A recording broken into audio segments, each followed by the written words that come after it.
T K Vinodan ഇപ്പോൾ പോര് പിണറായിയോടാണ് എന്ന് ഡി രാജ തന്നെ വ്യക്തമാക്കിയിരിക്കുന്നു എന്നല്ലേ മനസ്സിലാക്കേണ്ടത്. ഇതിപ്പോൾ കഴിഞ്ഞ തെരഞ്ഞെടുപ്പിലുണ്ടായിരിക്കുന്ന വലിയ പരാജയം, ആ പരാജയത്തിലേക്ക് നയിച്ച ഘടകങ്ങൾ എന്താണ് എന്നുള്ളത് ഇപ്പോൾ CPM മാത്രമല്ല CPIക്കും താഴെത്തട്ട് മുതൽ നടന്ന യോഗങ്ങളിൽ ആ വിമർശനം ഏൽക്കേണ്ടി വന്നിട്ടുണ്ട്. അപ്പോൾ ഇതൊക്കെ തലകുനിച്ച് നിൽക്കേണ്ടി വന്നു. തെരഞ്ഞെടുപ്പ് പരാജയത്തിന് ഇടയാക്കിയ ഘടകം എന്താണെന്ന് വ്യക്തമായി അറിഞ്ഞിട്ടും അതിനോട് പ്രതിരോധിക്കാൻ തയ്യാറായില്ല എന്ന വിമർശനം പാർട്ടിക്കകത്തു നിന്ന് തന്നെ ഉയരുമ്പോൾ ഇതേ മാർഗമുള്ളൂ എന്നതുകൊണ്ടാണോ ഇപ്പോൾ ഒരു കടുത്ത നിലപാടിലേക്ക് CPI പോകുന്നത്?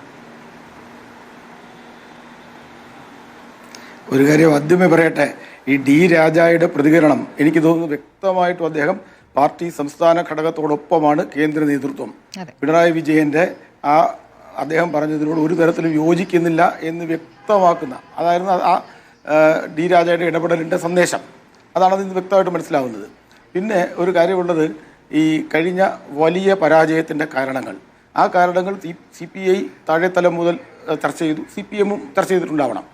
പക്ഷെ അത് ആ കഴിഞ്ഞ മന്ത്രിസഭയുടെ തകരാറുകൾ, വീഴ്ചകൾ, അതിനെക്കുറിച്ചൊക്കെയുള്ള ചർച്ചകൾ നടന്നു എന്ന് പറഞ്ഞു. എന്ത് തിരുത്തലാണ് നടക്കുന്നത്? ആ തിരുത്തുന്നതിൻ്റെ ഒരു സൂചനയും പ്രവർത്തനത്തിൽ ഒരിടത്തും കാണാനില്ല. അതാണ് CPI വ്യക്തമായിട്ടും ഈ പാർലമെൻ്ററി സമിതിയിൽ, ഇടതുമുന്നണിയിൽ ഒക്കെ തന്നെ CPIയുടെ അഭിപ്രായങ്ങൾക്ക് വ്യക്തമായി അത് കേൾക്കപ്പെടണം. CPIയുടേതായ ഒരു സ്വാധീനം അതിനകത്ത് ഉണ്ടാവണം. കാരണം CPI പറഞ്ഞ പല കാര്യങ്ങളും കേൾക്കാൻ തയ്യാറാകാഞ്ഞതിൻ്റെ തകരാറുകളും പ്രശ്നങ്ങളും അവർ ചൂണ്ടിക്കാണിച്ചിരുന്നു. അവിടെ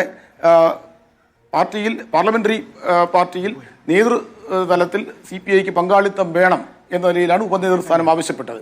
ആ ഉപനേതൃസ്ഥാനം ആവശ്യപ്പെട്ടപ്പോൾ CPM നേതൃത്വം സത്യത്തിൽ മറ്റേ TP രാമകൃഷ്ണൻ, ഇതല്ലേ ഇടതുപക്ഷ മുന്നണിയുടെ കൺവീനർ, അദ്ദേഹം പാർട്ടി ഓഫീസിൽ CPIയുടെ ഓഫീസിൽ വന്ന് പറഞ്ഞത് നമുക്ക് ചർച്ച ചെയ്ത് പരിഹരിക്കാം. ഗോവിന്ദൻ മാസ്റ്റർ ഒരു ഘട്ടത്തിൽ അങ്ങനെ പറഞ്ഞു. ഇതൊന്നും തനിക്ക് ബാധകമല്ല എന്ന രീതിയിൽ പിണറായി വിജയൻ നൽകിയ സന്ദേശം, ഗോവിന്ദൻ മാസ്റ്ററോ TP രാമകൃഷ്ണനോ അല്ല CPMന്റെ കാര്യം തീരുമാനിക്കേണ്ടത്, ഞാനാണ് എന്ന് അദ്ദേഹം ഒരു വികാരം വ്രണപ്പെട്ട പോലെയാണ് അദ്ദേഹം പറഞ്ഞത്.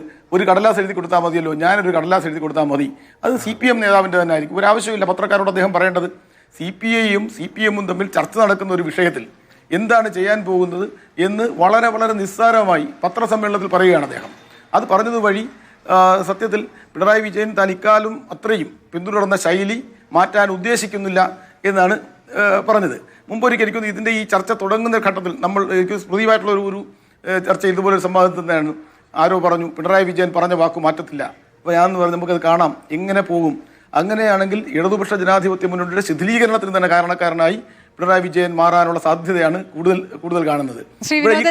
എനിക്കറിയേണ്ടത് യഥാർത്ഥത്തിൽ പ്രതിപക്ഷ ഉപനേതാവ് സ്ഥാനം CPI ചോദിക്കുന്നത് എന്തിനാണ്? അവിടെ പിണറായി വിജയന്റെ ഏകാധിപത്യം എന്നുള്ള വിമർശനം അവിടെ നിൽക്കുമ്പോൾ പിണറായി വിജയൻ തന്നെ പൂർണ്ണമായും പ്രതിപക്ഷ സ്വരമായി നിൽക്കുന്നതിനോട് CPIക്കുള്ള എതിർപ്പ് ആണ് എന്നല്ലേ മനസ്സിലാക്കേണ്ടത്.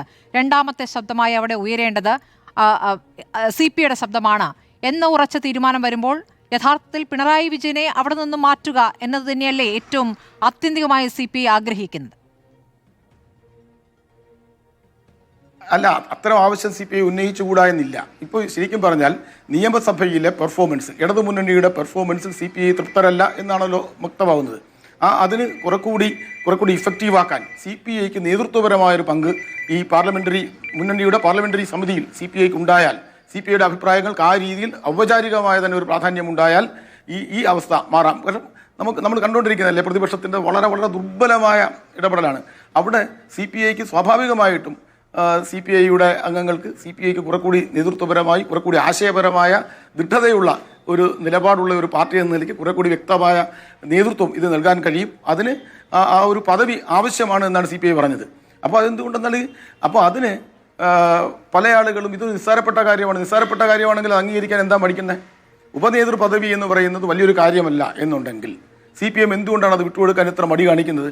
അപ്പോൾ അതിനകത്ത് ആ ശൈലിയോട് CPI യോജിക്കുമെന്ന് എനിക്ക് തോന്നുന്നില്ല. ഞാൻ മുമ്പ് എപ്പോഴും ഈ ചരിത്രം ഇങ്ങനെ കൂട്ടുപിടിക്കുന്ന ചരിത്രത്തിനെ ഒന്നും കൂട്ടുപിടിക്കുന്നില്ല. പക്ഷേ CPIയുടെ ചരിത്രവും പാരമ്പര്യവും അറിയാവുന്നവർക്ക് ഈ ഒരു കാര്യത്തിൽ CPI പുറകോട്ട് പോകും എന്ന് തോന്നുന്നില്ല. പിണറായി വിജയൻ അദ്ദേഹത്തിൻ്റെ വാക്ക് വിഴുങ്ങത്തില്ല എന്നുള്ളതാണെങ്കിൽ, അങ്ങനെ വാശി പിടിക്കുകയാണെങ്കിൽ മാർക്സിസ്റ്റ് പാർട്ടിയിൽ ആർക്കും അദ്ദേഹത്തെ തിരുത്താനും കഴിയത്തില്ല, അവർക്ക് കേന്ദ്ര നേതൃത്വത്തിനും പിണറായി വിജയനെ തിരുത്താനും കഴിയത്തില്ല എന്നുണ്ടെങ്കിൽ ഇടതുമുന്നണി ഈ നിലയിൽ മുമ്പോട്ട് പോകും എന്ന് ഞാൻ കരുതുന്നില്ല. മുമ്പോട്ട് പോകാൻ കഴിയത്തില്ല. കാരണം CPIയെ സംബന്ധിച്ചിടത്തോളം ഉപനേതാവ് സ്ഥാനം എന്തുകൊണ്ട് തരാൻ പറ്റത്തില്ല? ഉപനേതാവ് വാങ്ങുക, കൊടുക്കുക, തരിക എന്നുള്ളതല്ല. ഉപനേതൃസ്ഥാനം CPIക്ക് അവകാശപ്പെട്ടതാണ്, CPIക്ക് വേണം എന്ന് CPI ആവശ്യപ്പെടുന്നു. അപ്പോൾ അവിടെ തീർത്തും ജനാധിപത്യ വിരുദ്ധമായ രീതിയിൽ പ്രതിപക്ഷ നേതാവ് ഒരു മുന്നണിയെ നയിക്കാൻ ഉത്തരവാദിത്വമുള്ള ഒരാൾ തികച്ചും നിഷേധാത്മകമായ രീതിയിൽ മാർക്സിസ്റ്റ് പാർട്ടിയുടെ ശൈലിക്ക് ഇണങ്ങുന്ന രീതിയിൽ അങ്ങേയറ്റം നിഷേധാത്മകമായിട്ടാണ് ആ ഒരു ഉത്തരം പറഞ്ഞത്. അപ്പോൾ ഈ ഒരു അവസ്ഥയിൽ പോലും ജനങ്ങൾ തിരസ്കരിച്ചിട്ട് വലിയ തോതിൽ ജനങ്ങൾ പുറന്തള്ളിയ ഒരു മുന്നണിയുടെയും പാർട്ടിയുടെയും നേതാവ് അതൊന്നും തിരിച്ചറിയാതെ അതേ ധാർഷ്ട്യത്തോടെ ഈ രീതിയിലൊരു സമീപനം എടുത്താൽ ആ സമീപനം വകവെച്ചു കൊടുക്കുന്ന ഒരു പാർട്ടിയായിരിക്കും CPI എന്ന് CPIയെ കുറെ കാലമായിട്ട് അറിയുന്ന ഒരാളെന്ന നിലയിൽ, CPIയുടെ ചരിത്രവും പാരമ്പര്യവും അറിയുന്ന ഒരാളെന്ന നിലയ്ക്ക് ഞാൻ കരുതുന്നില്ല. അതുകൊണ്ട് പിണറായി വിജയൻ വാക്ക് അദ്ദേഹത്തിന് വിഴുങ്ങേണ്ടി വരും. ശ്രീ വിനോദൻ, പക്ഷേ ഇക്കാര്യത്തിൽ ഈ പരസ്യ പ്രതികരണം നടത്തി പരസ്യമായി പിണറായി വിജയൻ പറഞ്ഞു എന്നുള്ളതാണല്ലോ ഇപ്പോൾ CPI പറഞ്ഞുകൊണ്ടിരിക്കുന്നത്. പക്ഷേ ഈ വിഷയത്തിൽ ആദ്യമായി പരസ്യ പ്രതികരണം നടത്തിയത് CPI ആണ്. പല കാര്യങ്ങളിലും അങ്ങനെ ഒരു പരസ്യ പ്രതികരണത്തിലൂടെ ജനങ്ങളോട് ഞങ്ങൾക്ക് പറയാനുള്ളത് ഇതാണ്, ഞങ്ങളുടേത് മറ്റൊരു അഭിപ്രായമാണ് എന്ന് പരസ്യ പ്രതികരണം ചർച്ചകൾക്ക് മുൻപേ തന്നെ CPI നടത്തിയിട്ടുണ്ട്, ബിനോയ് വിശ്വം നടത്തിയിട്ടുണ്ട് ഈ വിഷയത്തിൽ. അല്ല, പല കാര്യങ്ങളിലും അങ്ങനെ നടത്തേണ്ടി വരും. കാരണം ജനങ്ങൾ യാഥാർത്ഥ്യം അറിയണമല്ലോ. ഇടതുമുന്നണിക്ക് അകത്ത് നടക്കുന്നത് എന്താണെന്ന് ജനങ്ങൾക്ക് അറിയാൻ സാധ്യതയില്ല. ആ നിലയിൽ ഇടതുപക്ഷ രാഷ്ട്രീയത്തോട് ഇടതുപക്ഷ ആശയങ്ങളിൽ വിട്ടുവീഴ്ച ചെയ്യാൻ അല്ലെങ്കിൽ വെള്ളം ചേർക്കാൻ തയ്യാറുള്ള ഒരു പാർട്ടിയല്ല ഞങ്ങൾ എന്ന കാര്യം അവരുടെ ആ പാർട്ടിയെ സംബന്ധിച്ചിടത്തോളം അവരുടെ അണികളെയും ജനങ്ങളെയും ബോധ്യപ്പെടുത്തേണ്ട ബാധ്യതയുണ്ട്. അപ്പോൾ ചില ഘട്ടങ്ങളിൽ സാവു കാനം രാജേന്ദ്രൻ ആ മാവോയിസ്റ്റുകളെ വെടിവെച്ച് കൊലപ്പെടുത്തിയ സന്ദർഭങ്ങളിൽ എത്രയോ സന്ദർഭങ്ങളിൽ വളരെ വ്യക്തമായി ഇടതുപക്ഷ നയങ്ങളിൽ നിന്നുള്ള വ്യതിയാനമാണ് എന്ന് പരസ്യമായി പറയേണ്ടി വന്നിട്ടുണ്ട്. അപ്പോൾ ഇടതുപക്ഷ ജനാധിപത്യ മുന്നണിയിൽ അത് ആ രീതിയിൽ ചർച്ച ചെയ്യാനുള്ള സാഹചര്യമില്ലെങ്കിൽ അത് ജനങ്ങളിടയിൽ തെറ്റിദ്ധാരണ ഉണ്ടാക്കുമെന്നുള്ള സാഹചര്യത്തിൽ CPI ശരിക്കും ആവശ്യപ്പെട്ടു. ഉപനേതൃസ്ഥാനം ഇപ്പോഴത്തെ സാഹചര്യത്തിൽ ഞങ്ങൾക്ക് ആവശ്യമാണ്, ഞങ്ങൾക്ക് വേണം.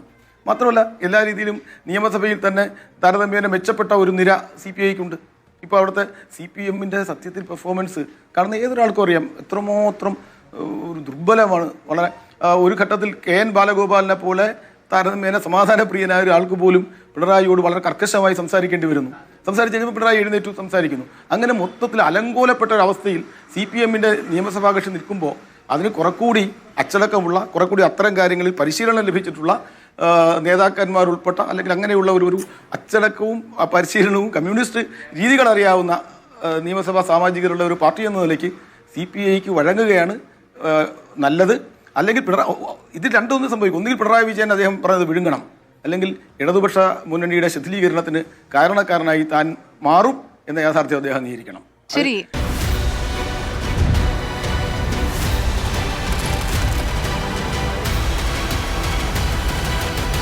ഡിബേറ്റ് വിത്ത് സ്മൃതി പരുത്തിക്കാട്.